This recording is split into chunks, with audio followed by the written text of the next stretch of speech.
Absolutely. So that's my card, and you'll remember me because I'm 6'8", an ex-Olympic breed. Mr. Davis, my name's Andy from an organisation called We Are Change, a grassroots organisation promoting truth and liberty. I was wondering if you could I'd like to congratulate. I'll come with you. Walk with me, yeah. Yeah, thank you very much. I'm late, I'm afraid. I don't know, I can walk fast. Yeah, good. Right, that was to congratulate you on your views and speech there. That was exemplary. Thank you very much. But I would also, well, your views in general are normally quite good, but I'd just like to specifically ask you about the Iraq War and why you voted for it, because your voting record is actually, very good. Besides that obvious black mark. Well, because in essence, we were told at the time. I was in the shadow cabinet. We were told at the time that there was evidence. It was the misuse of intelligence. I put that in quotation marks. Yeah. Military intelligence is an oxymoron. In this particular case, it is. Nice to meet you. And basically, you have to start by believing the Prime Minister. I know that sounds ridiculous. Believing Blair. With the hindsight of what we know about Blair now, but nevertheless, you have to start from the presumption that the Prime Minister is telling you the truth. And the Prime Minister briefed Ian Duncan Smith, I think at the time it was, and then subsequently other leaders, on Privy Council terms. And you must presume that you're being told the truth. Otherwise, how can you deal with the government? And that was the reason. That was the reason. And we were basically misled.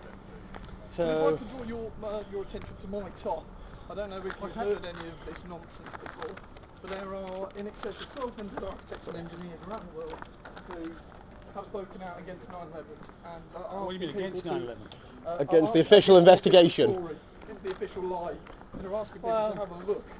There was a pretty Possibly present you with a leaflet. Inquiry, wasn't there? No. There was. The problem that they had was 6 of the 10 commission members, actually, including Howard Dean, who was the head of the commission. Fantastic. Get thee behind me, Satan. Howard Dean, who was the commission authority chair, came out and said that 6 of the 10 of them felt that they had been stonewalled and whitewashed, and that the cover-up. It depends what you're talking about. Who knows what they were referring to there?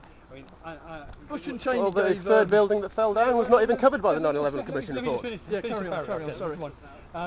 They may well have felt that they weren't getting the full story from the intelligence agencies because the intelligence agencies made a mistake.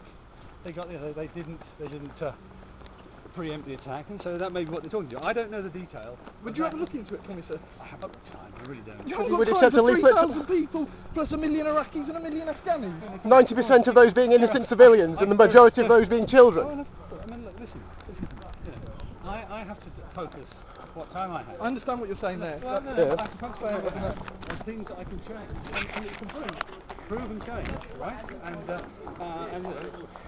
Well, that's some simple mathematics if you want proof. Listen. There are lots of important issues. I simply don't have the chance and time to get close to them.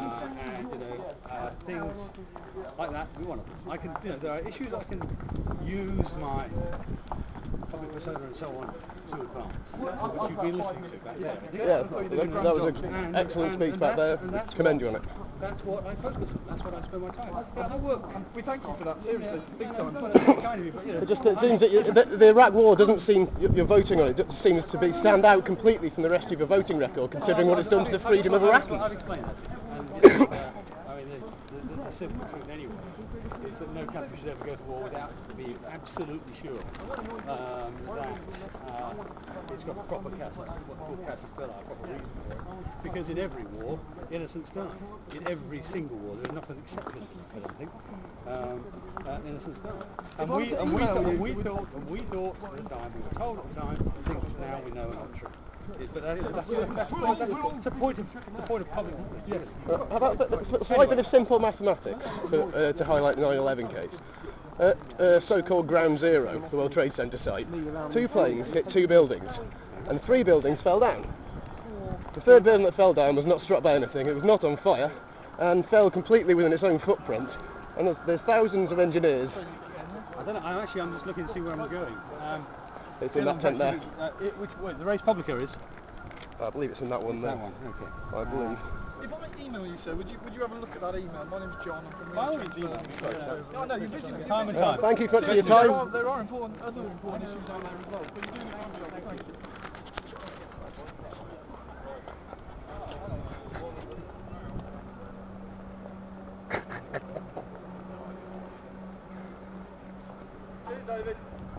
Thank you.